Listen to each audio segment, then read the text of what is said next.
এই মুহূর্তে যে বিতর্কটা তৈরি হয়েছে সেটা অবশ্যই বলতে হয় ভ্যাকসিন নিয়ে। একটা মানুষের মধ্যে চাহিদা তৈরি হয়েছে যে ভ্যাকসিন পাবো কিনা। অনেকে ফার্স্ট ডোজ নেওয়ার পর এখনও সেকেন্ড ডোজের টাইম হয়ে গেছে কিন্তু পাচ্ছেন না, এরকম একটা সিচুয়েশনস কিন্তু রয়েছে, যে কারণে অনেকেই প্রচার থেকে শুরু করে প্রায় তো লাটে উঠেছে এখন এরকম একটা অবস্থা। কিন্তু কি করা যাবে, ভ্যাকসিনের এই যে পরিস্থিতিটা রাজ্য জুড়ে ঠিক কী জায়গায় দাঁড়িয়ে রয়েছে, একটা প্রতিবেদনকে এবার একটু সঙ্গে নিচ্ছি।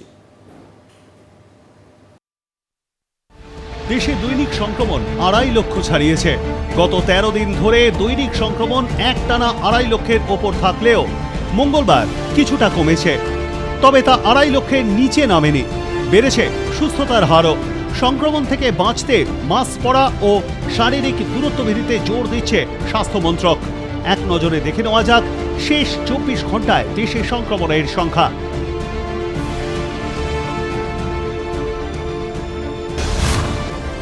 20 এপ্রিল বেলা 2টো পর্যন্ত শেষ পাওয়া তথ্য অনুযায়ী দেশে করোনা সংক্রমিত হয়েছেন 2,59,170 জন, যা সোমবারের তুলনায় 14,000 কম।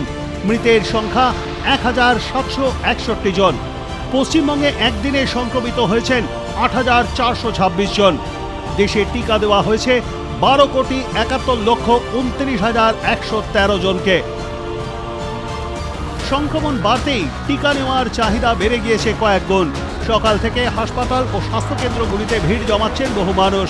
কেউ টিকা নিয়ে খানিক নিশ্চিন্ত হচ্ছেন, কেউ আবার টিকা না পেয়ে দীর্ঘ লাইনে দাঁড়িয়ে বিরক্ত হয়ে বাড়ি ফিরছেন। খুব উগড়ে দিচ্ছেন হাসপাতাল কর্তৃপক্ষের ওপর। পশ্চিম মেদিনীপুরে দেখা গেল জলের বোতল ইট পেতে লাইন রাখতে।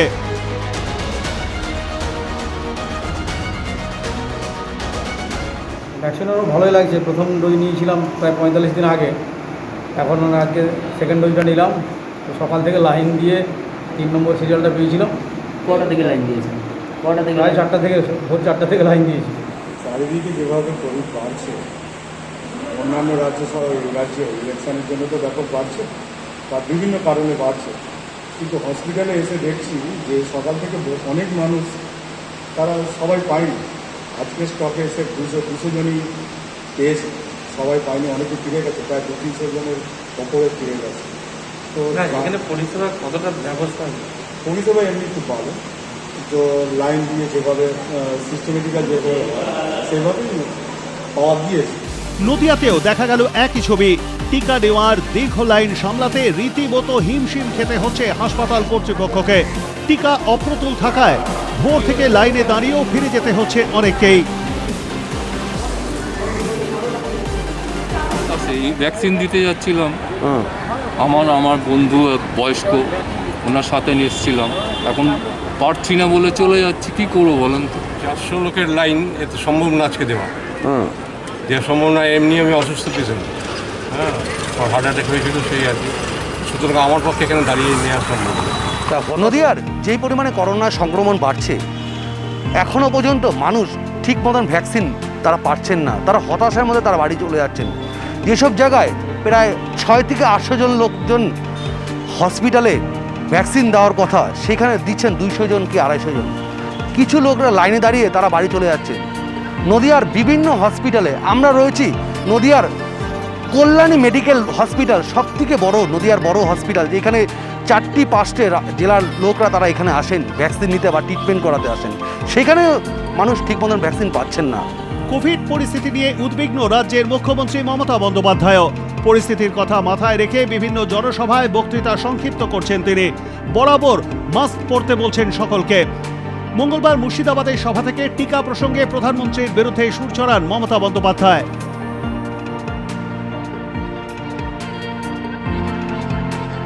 চারিদিকে কোভিড হচ্ছে, ইলেকশন কমিশনারেরও করোনা হয়েছে। করোনা এবার একটু বেশি ইনফেকশন হচ্ছে, মানে একজনের হলে 1000 জন। আবার আর একজন মেম্বার ছিল ইলেকশন কমিশনের, তারও করোনা হয়েছে আজকে। তারা সব বাড়ি থেকে কাজ করবেন। বাড়ি থেকে কাজ করা মানে তো বুঝতেই পাচ্ছেন, সবটাই তো বিজেপি করে দেয়। একটা করে মাস্ক পরবেন যাতে আপনার নিঃশ্বাস বা আপনার প্রশ্বাস আর একজনের হতে না পারে। কোভিডকে ভয় পাওয়ার কোনো কারণ নেই। কোভিডে মারা যায় তারাই বেশিরভাগ, যাদের এমনকি যারা 2টো ইঞ্জেকশন নিয়েছে তাদেরও হয়েছে এবারের কোভিড। এমনকি যার কোভিড একবার হয়ে গেছে তারও হয়েছে। এবারকার কোভিড। সুতরাং ভয় পাওয়ার কোনো কারণ নেই। ঝড় আসলে ঝড়টাকে সামলাতে হবে। আমফান এসেছিল, আমরা সামলাইনি। আগের বারে কোভিড আমরা সামলাইনি, আমরা এবারেও সামলে দেবো। এবারে একটু বেশি হচ্ছে, তার কারণ বেশি মানুষ, লক্ষ লক্ষ মানুষ প্রচার করবার জন্য বাংলায় চলে এসছে। আমি নরেন্দ্র মোদীর ওপর দায়িত্ব ফিক্স আপ করছি। আপনার লজ্জা করে না? আপনি কোভিডের সময় 1 লক্ষ বাইরের লোককে পাঠিয়ে দিয়েছেন বাংলায়। করোনার দ্বিতীয় ঢেউয়ে দ্রুত ছড়াচ্ছে সংক্রমণ। টিকা নিয়ে ক্ষোভ বাড়ছে রাজ্যের বিভিন্ন প্রান্তে। তবে করোনা রুখতে টিকাই শেষ কথা নয়। টিকা নেওয়ার পরেও সংক্রমিত হচ্ছেন অনেকে, তাই সচেতনতাতেই জোর দিতে চাইছে স্বাস্থ্য দপ্তর।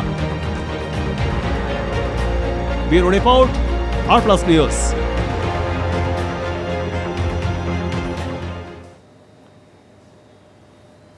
বহিরাগতরা অনেকটাই করোনাকে বৃদ্ধি করেছেন। প্রত্যেক জনসভাতেই মুখ্যমন্ত্রী এই বিষয়টাকে বলছেন, কেন এটা রাজনৈতিক একটা লড়াই তো থেমে নেই। সেই রাজনৈতিক লড়াইয়ে এটা বলতেই হচ্ছে। আবার অন্যদিকে মানুষকেও একটা ঠিক আমফান পরিস্থিতির মতো, করোনার মধ্যে যেরকম আমফান এসে গিয়েছিল, একটা বলা যেতে পারে হচ্ছে ডবল খাঁড়ার কোপ পড়েছিল, ঠিক এই মুহূর্তে ওরকম একটা পরিস্থিতি মধ্যে দিয়ে মুখ্যমন্ত্রী যাচ্ছেন, বারবার সেটাকে অ্যাড্রেস করছেন।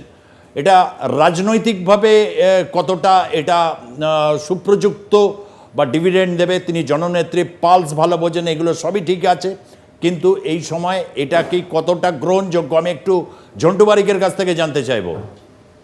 অধ্যাপক ঝন্টু বারিক। সুজিত বাবু, আমি প্রথমে কিছুক্ষণ আগে মহানন্দা ডক্টর মহানন্দা সম্ভবত ম্যাডাম বলছিলেন যুক্তরাষ্ট্রীয় পরিকাঠামোর প্রসঙ্গ থেকে আমি ঢুকি। অর্থাৎ যুক্তরাষ্ট্রীয় পরিকাঠামো তো সফল প্রয়োগ আমেরিকা এবং ভারতবর্ষের মতো দেশগুলো একটা দৃষ্টান্ত পৃথিবীতে। মানে একটা যৌথভাবে আলোচনা করে যাওয়া, এই ব্যাপারটা কিন্তু একমুখী নয়। অর্থাৎ আপনি কথায় কথায় আমি কেন্দ্রের উপরে দায় চাপাচ্ছি, অথবা কথায় কথায় কেন্দ্র আমার উপরে দায় চাপাচ্ছে, এটা কিন্তু একমুখী নয়। এই ব্যাপারটা প্রথমে ক্লিয়ার করে নেওয়া। দ্বিতীয়, এটা তো ঠিক যে করোনার যে ভ্যাকসিন আমাদের সাফিসিয়েন্ট 3 মাসে যে হওয়ার কথা ছিল হয়নি, কিন্তু তার দায় আমি একতরফাভাবে কেন্দ্র সরকারের উপরে চাপিয়ে দিচ্ছি। আমার কোনোভাবেই সেই দায়টা কেন্দ্রের উপরে একতরফাভাবে চাপিয়ে দিয়ে কিন্তু আমি বসে থাকতে পারি না। কারণ আমাকে মাথায় রাখতে হবে যে এখানে কিন্তু একটা রাজ্যেরও বড় ভূমিকা আছে। ইভেন এই ধরনের যুক্তরাষ্ট্রীয় পরিকাঠামোতে আমরা একে অপরের সাথে কিন্তু একটা কোলাবোরেশন করে নিয়ে কিন্তু এই কাজগুলোকে সুস্থভাবে করতে পারি। আমি আপনাকে একটু আগে বলছিলাম, আপনি ঠিকই বলেছেন, রাজনৈতিকভাবে নিশ্চয়ই দায় চাপাচ্ছেন, কিন্তু এটাও তো ঠিক, এত বহিরাগত এই রাজ্যের নির্বাচনে এবং বারবার, এটা তো অনেক মানুষই তুলছেন, এটা তো মুখ্যমন্ত্রী না একা, যে প্রধানমন্ত্রী, গোটা দেশই তো করোনায় আক্রান্ত, গোটা দেশই করোনায় আক্রান্ত। এখন নির্বাচনী প্রচার না করলেও কি খুব অসুবিধা হতো? আমার এই প্রশ্নটা আপনি উত্তর দিন। হ্যাঁ হ্যাঁ, একদম। আমি প্রথমেই বলছি, ওই যে আমি প্রথম আলোচনাটা শুরু করেছিলাম যে আমরা এখানে জনস্বাস্থ্য নিয়ে রীতিমতন কিন্তু একটা ছেলে খেলামি পর্যায়ে সবাই আলোচনা করি, প্রশাসন থেকে শুরু করে সরকার। জনস্বাস্থ্যটা এখানে সেকেন্ডারি নিডস। বেঁচে পড়তে থাকা রাজনীতি করার পরে ফুরসত পেলে আমাদের জনস্বাস্থ্য। এখানে যদি বহিরাগতর প্রশ্নটা বাইরের রাজ্য থেকে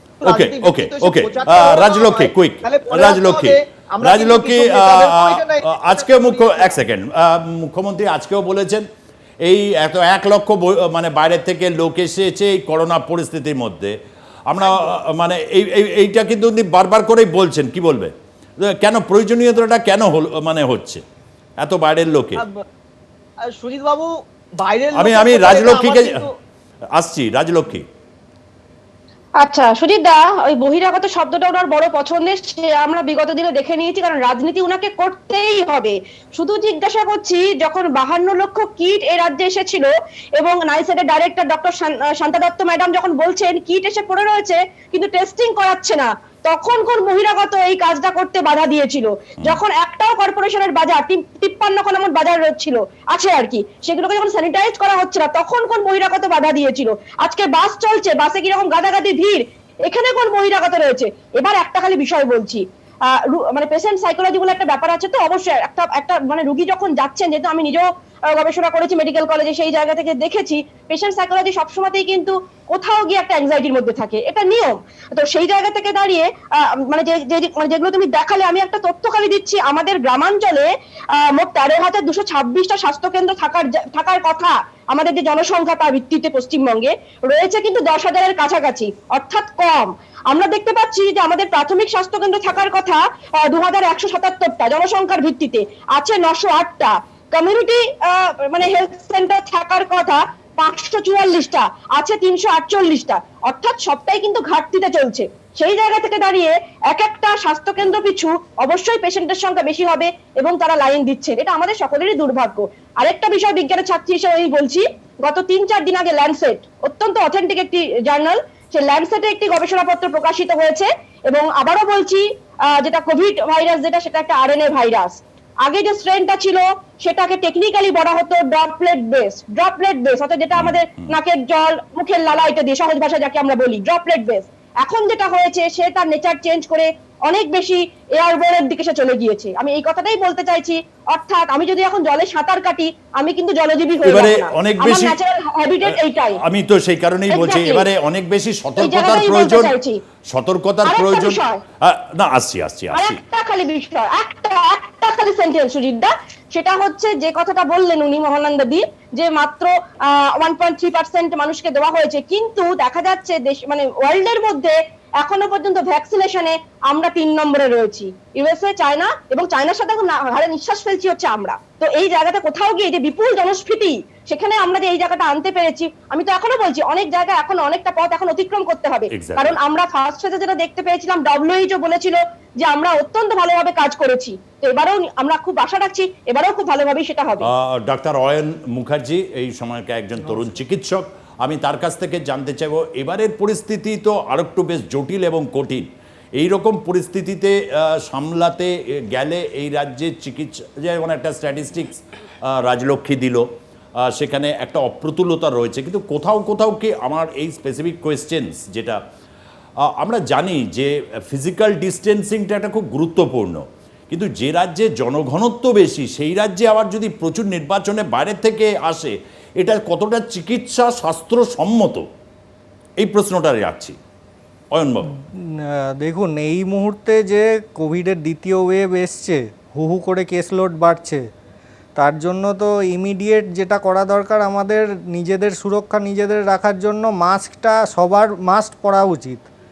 এবার যে বড় বড় যে রাজনৈতিক সভাগুলো হচ্ছে, রাজনৈতিক দলমত নির্বিশেষে সবার ক্ষেত্রেই দেখা যাচ্ছে ম্যাক্সিমাম সভায় কেউ কোনো মাস্ক পরছে না, সেফ ডিস্টেন্সিংয়ের ব্যাপার তো থাকছেই না।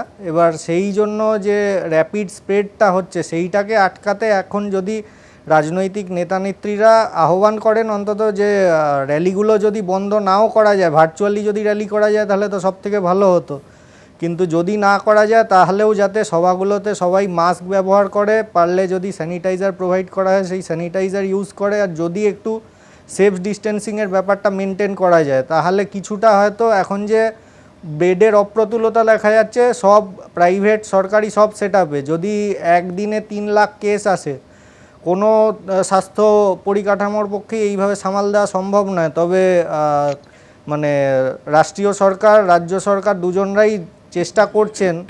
আবার আমাদের যে ডাক্তাররা আছে বা আমাদের সহায়ক যারা স্বাস্থ্যকর্মীরা আছে, তারাও একদম পুরোদমে নেমে পড়েছেন, কিন্তু যদি একদিনে এইরকম ম্যাসিভ লোড বেড়ে যায়, মানে একটা স্বল্প সময় পরিসরে, তাহলে তো ওটা খুব মুশকিল, মানে যুদ্ধটা খুব কঠিন হয়ে যাবে। তাই জন্য আমাদের নিজেদেরই উচিত এখন, যারা সাধারণ জনমানুষ, যে রাজনৈতিক সভা বা অন্যান্য যদি বড় কোনো জমায়েত অ্যাটেন্ড করেনও, দয়া করে মাস্কটা পরুন। ডাক্তার হর্ষবর্ধন আজকে বলেছেন, প্রথম যখন ওয়েভটা এসেছিল 80% ঘরেই কিন্তু ট্রিটমেন্টটা হয়েছে, মানে সেই জায়গায় একটা ভারত একটা অভিজ্ঞতা অর্জন করেছে। তিনি আজকে এই স্ট্যাটিস্টিক্সটা সামনে এনেছেন। এবং দ্বিতীয় ক্ষেত্রেও কি এই হোম আইসোলেশনস বা হচ্ছে ঘরে রেখে ভার্চুয়ালি কাজ করার মাধ্যমে কি অনেকটা নিজেদেরকে সেফ রাখা যায়? একদম সেইটাই এবার মেনলি করতে হবে, নাহলে যদি সব পেশেন্টকে, যাদের ধরুন অক্সিজেনের রিকোয়ারমেন্ট নেই বা কোনো শ্বাসকষ্ট হচ্ছে না, স্টেরয়েড বা অন্য জাতীয় প্রাণদায়ী ওষুধগুলো দরকার নেই, সেই রকম প্রোটোকল তো এখন বেঁধে দেওয়া আছে, সেই সমস্ত যাদের মাইল্ড সিমটোম্যাটিক পেশেন্ট বা অ্যাসিমটোম্যাটিক পেশেন্ট তারা বাড়িতেই নিজেকে আইসোলেট করবে, বাড়িতেই কোনো ডাক্তারবাবু বা যে সেলগুলো করা হচ্ছে স্বাস্থ্য ভবনের তরফ থেকে বা দেশের সরকারের তরফ থেকেও যেগুলো করা হচ্ছে সেইখান থেকে মনিটরিং করার ব্যবস্থা করা হবে, সেইভাবেই এখন আটকাতে হবে। নাহলে যে হারে কেস লোড বাড়ছে, সবাই যদি মাইল্ড সিমটোম্যাটিক পেশেন্ট বা অ্যাসিমটোম্যাটিক পেশেন্ট যদি এসে বেড দখল করে নেয়, তাহলে যাদের প্রকৃত অর্থে বেড দরকার, অক্সিজেন দরকার, স্টেরয়েড দরকার, রেমডিসিভির অ্যান্টিভাইরাল ওষুধ দরকার, তারা কিন্তু পাবে না। সেই ক্ষেত্রে কিন্তু একটা মানে প্রয়োজন আর আয়োজনের মিসম্যাচ হয়ে যাবে। এখনও পর্যন্ত বেড বাড়ানো হচ্ছে কিন্তু সংখ্যায় একদম যথেষ্ট অপ্রতুল। আজকেও অবশ্য বাড়ানো হয়েছে। রাজলক্ষ্মী কিছু বলতে চাইছো?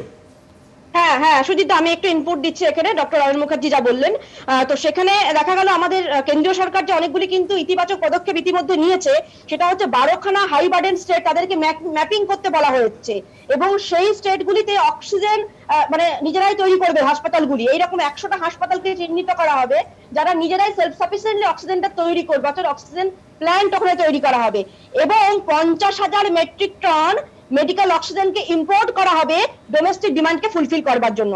অর্থাৎ এই প্রক্রিয়াটাও কিন্তু শুরু হয়ে গেছে, কারণ অক্সিজেন তো একটা খুব বড় জায়গা এখানে, মানে মেডিকেল অক্সিজেনের কথা বলছি, তো সেইটাকেও ফুলফিল করা, এবং এই পুরো কাজটাই করা হবে পিএম কেয়ারের যে ফান্ড সেখান থেকে। এটাই খালি আমার ইনপুট দেওয়া ছিল। এখনো পর্যন্ত পরিস্থিতি ডক্টর মহানন্দা কাঞ্জিলাল যা আছে তাতে এই যে আসছে, তার আগে আবার ভারত রাষ্ট্র তার আবার অন্য জায়গায় দায়বদ্ধতা মেটাতে গিয়ে প্রচুর ভ্যাকসিন সরবরাহ করতে হয়েছে অন্য দেশগুলো, তার মধ্যে হুড়মুড়িও করে চলে এলো। এখন আমরা তো জানি বাজার চলে হচ্ছে চাহিদা যোগানের উপর। কোথাও কি এই যে পরিস্থিতিটা তৈরি হয়েছে, এই পরিস্থিতিটা নিঃসন্দেহে এর মানে একটা যথেষ্ট গম্ভীর বিষয় রয়েছে। চিকিৎসক যেমনটা বললেন, যদি এক্সপিডিয়েট করে তখন কিন্তু একটা অপ্রতুলতা দেখা যেতে পারে, তখন কি হবে? এই প্রশ্ন প্রথমবারও ছিল। আমার প্রশ্ন হচ্ছে এই ভ্যাকসিন পলিসিটাকে নিয়ে, যখন ভ্যাকসিনটা তাড়াতাড়ি আনতে পারলো ভারত এবং এটা স্বীকৃতি পেল, তখন এই পলিসিটার ক্ষেত্রে কি কোথাও একটা ল্যাপসেস দেখা গেছে? মহানন্দা কাঞ্জিলাল। দেখুন, করোনার সময় তো সারা বিশ্বেই গ্রোথ রেট ভীষণ কমে গেছে, এবং ইন্ডিয়ার ক্ষেত্রে আমরা জানি 7.7% ডিক্রিজ হয়েছে গ্রস ডোমেস্টিক প্রোডাক্টের, মানে গ্রোথ রেটের ভারতবর্ষের ক্ষেত্রে। এবারে সমস্যা হচ্ছে রাজ্য সরকার, কেন্দ্রীয় সরকার, দু সরকারেরই তাদের আয়ের প্রয়োজন, এবং রপ্তানি তো করতেই হবে, রপ্তানির ওপরে অনেকটা আয় হয়, এটা তো মানতে হবে। কিন্তু রপ্তানি করেওছে ভারত সরকার, কিন্তু এখন যা পরিস্থিতি ভারতবর্ষের মানুষের, আগে তো নিজের দেশের মানুষকে বাঁচাতে হবে, তারপর তো রপ্তানির প্রশ্ন। কাজে আমার মনে হয় এই ক্রাইসিসে আগে যতটা সম্ভব নিজের দেশের মানুষকে ভ্যাকসিন প্রোভাইড করা উচিত, তারপরে রপ্তানির কথা ভাবা উচিত। এবং ভ্যাকসিন যে যথেষ্ট নয় সেটা তো প্রত্যেক মুহূর্তে আমরা দেখতেই পাচ্ছি।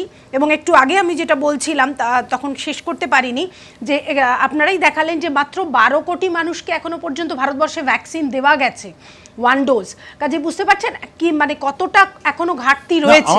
ঠিক কথা। এবারে আরেকটা কথা বলছি, আপনারা প্রত্যেকেই জোর দিচ্ছেন ভ্যাকসিনেশনস, কিন্তু অনেকগুলো তো রয়েছে ভ্যাকসিন নেওয়ার পরে তো হচ্ছে।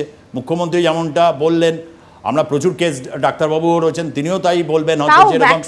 তাহলে শুধু it is not only the question of vaccine, এখানে কিন্তু একটা রাষ্ট্রীয় পলিসির ব্যাপার বা যে রাজনৈতিক, এটাকে স্কিপ করার কি পরিস্থিতি? দেখুন, রাজনৈতিকভাবে যেটা আমরা সব জায়গায় বারবার একই কথা বলছি, যে ইলেকশন কমিশনার তো এই ভোটগুলো করাচ্ছেন, মিটিং মিছিলটা যদি কোনোভাবে ভার্চুয়ালি করা যায়, এই অর্ডারটা না দিলে তো কোনো রাজনৈতিক দলই বন্ধ করবে না।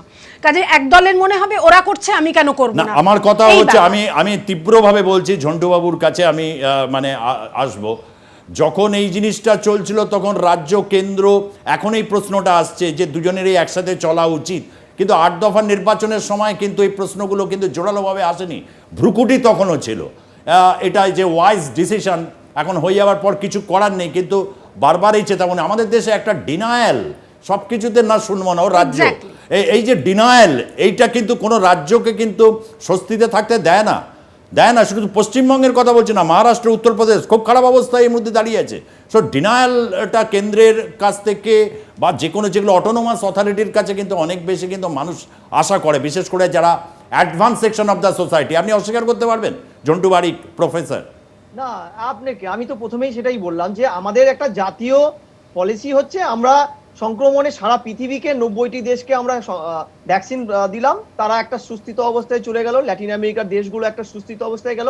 হতে পারে এটা আমাদের একটা বিদেশ নীতির একটা পার্ট, অস্বীকার করছি না, কিন্তু আমার দেশে যেখানে গিয়ে রাষ্ট্রায়ত্ত যে ইন্টিগ্রেটেড ভ্যাকসিনেশন সেন্টারগুলো, যার জন্য 600 কোটি টাকা বাজেটে রাখা হলো, আপনি বিশ্বাস করুন সুজিত বাবু, ভারতবর্ষের যে কোনো প্রান্তে যে আইভিসি গুলো, যেখানে আমরা ভ্যাকসিন প্রোডাকশন করবো রাষ্ট্রায়ত্ত সংস্থার মাধ্যমে, শুধু কি প্রাইভেট সংস্থার মাধ্যমে না, আমরা রাষ্ট্রায়ত্ত একটা স্ট্রেংথ আমাদের আছে, সেগুলো কিন্তু অলমোস্ট আমরা দেখেছি অকেজো। দ্বিতীয়, রাজ্যের ক্ষেত্রে যদি আসি, আমি আমার রাজ্যের কথাই আসি, আমরা অনেক বেশি কেন্দ্রের উপরে দায় চাপাচ্ছি, কিন্তু আমরা কি একটা জিনিস জানি, গতকাল অব্দি 4000 গড়ে টেস্ট কমে গেছে আমার রাজ্যে, যেটা গত বছর থেকে আমার রাজ্যে কিন্তু এই ধরনের টেস্টের সংখ্যা কম।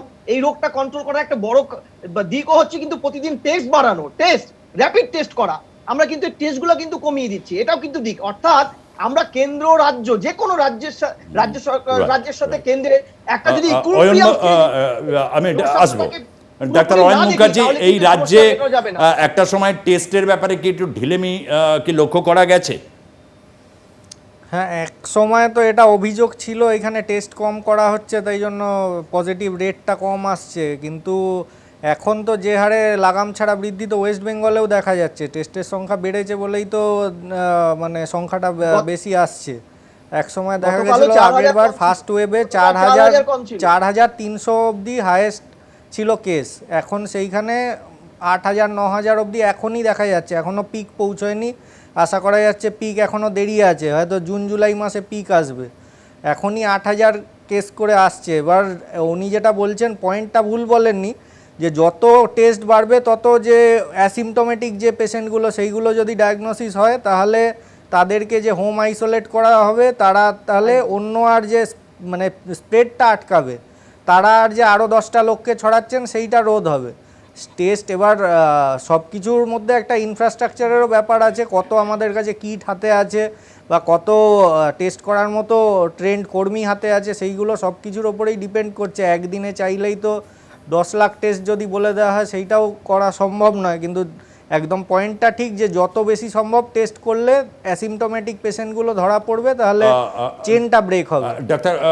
ডক্টর কাঞ্জিলাল, যখন মানে প্রথম যখন ওয়েভটা এসেছিল তখন বলা হয়েছিল ভ্যাকসিন এক সময় আসবে, তার থেকে একটু দ্রুত এসেছে, কিন্তু অন্য ইনফ্রাস্ট্রাকচারগুলো কিন্তু না সিলিন্ডার মেকিং বা ভেন্টিলেটর মেকিং, এই যে হচ্ছে মেক ইন ইন্ডিয়া প্রজেক্ট, যতটা প্রতিরক্ষা ক্ষেত্রে আমরা শুনতে পাচ্ছি, ভেন্টিলেটরের ক্ষেত্রে কিন্তু এখনও শুনতে পেলাম না।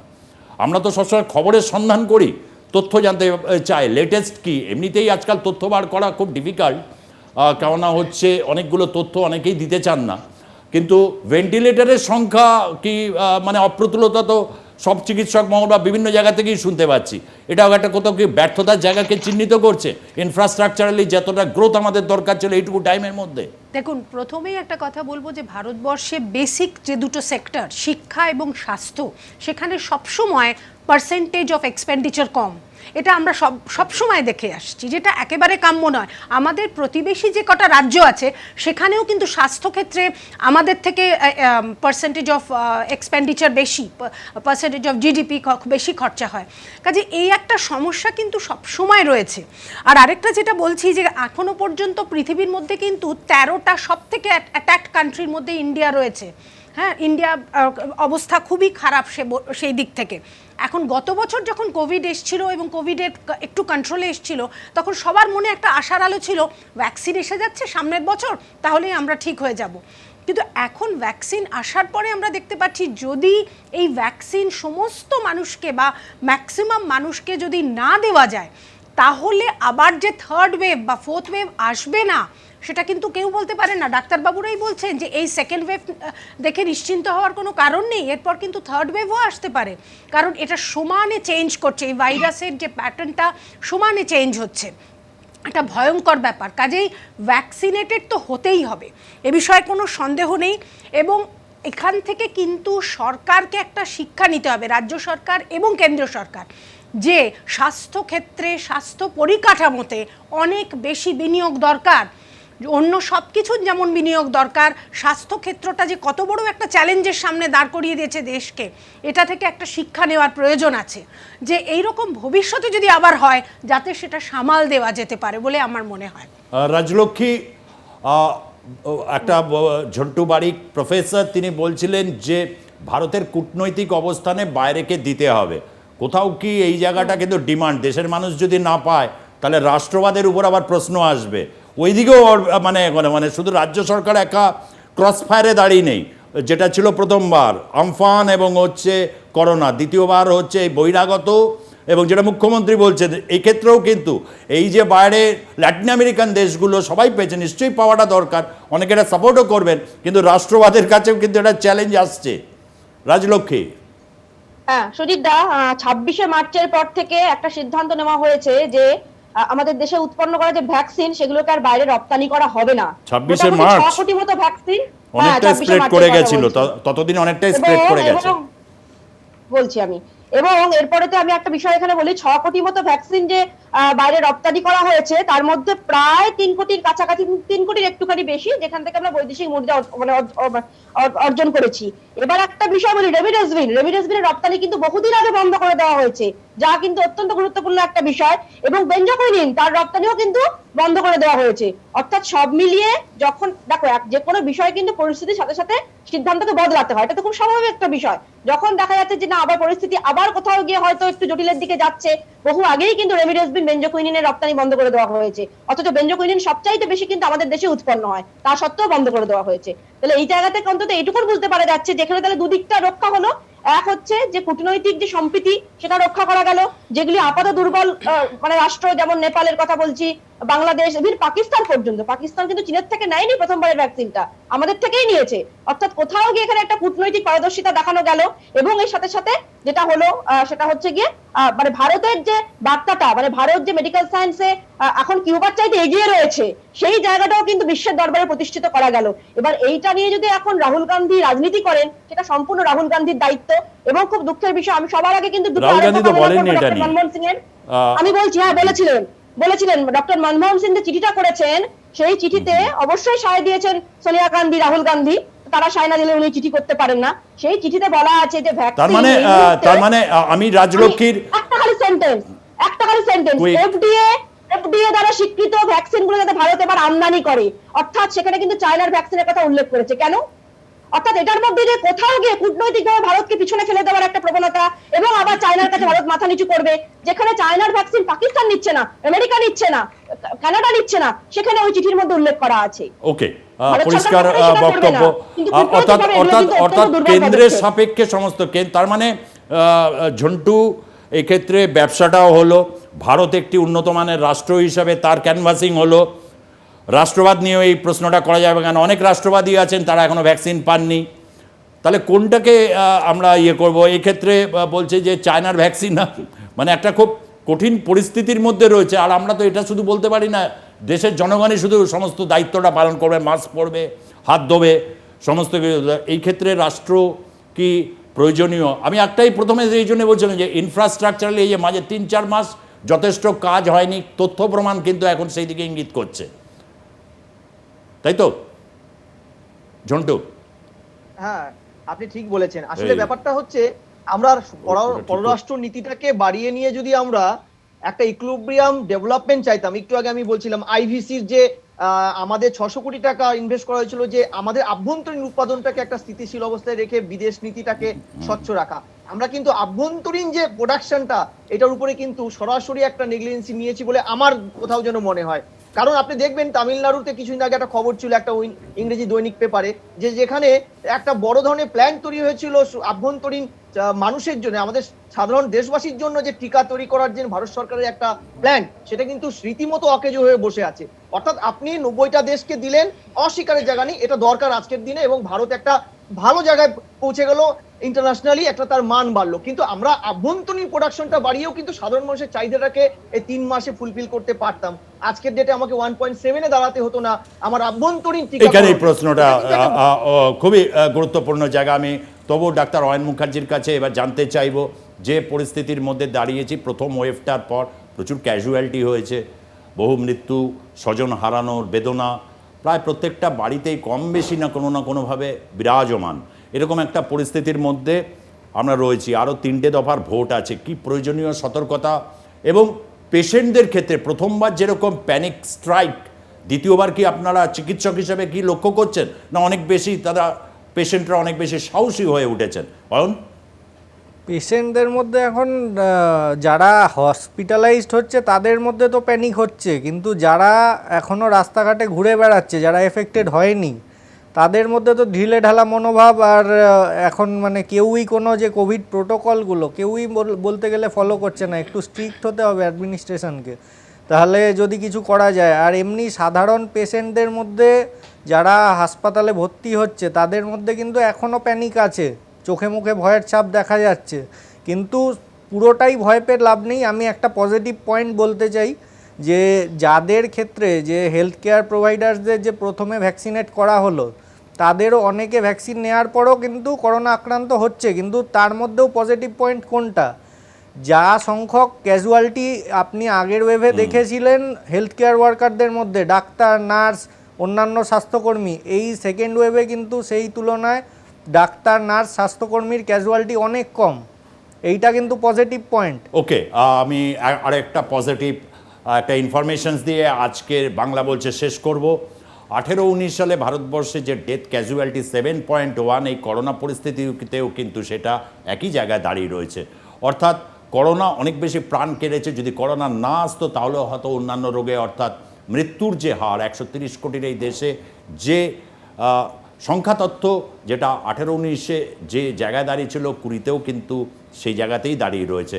21-এর এই যে বিপদ সেকেন্ড ওয়েভ, সেটাকেও নিঃসন্দেহে আমাদেরকে পরাভূত করতেই হবে। এই মুহূর্তের এটা একটা খুব বড় চ্যালেঞ্জ আমাদের সামনে দাঁড়িয়ে রয়েছে। অনেকগুলো চ্যালেঞ্জ সময়ের পরিবর্তনের সাথে সাথে প্রত্যেকটা বাঁক কৌণিক অবস্থানে অযুত সম্ভাবনার অভিক্ষেপ থাকে, আর প্রত্যেকটা সম্ভাবনার সাথে মোকাবিলা করেই নতুন সম্ভাবনার ক্ষেত্র তৈরি হয়।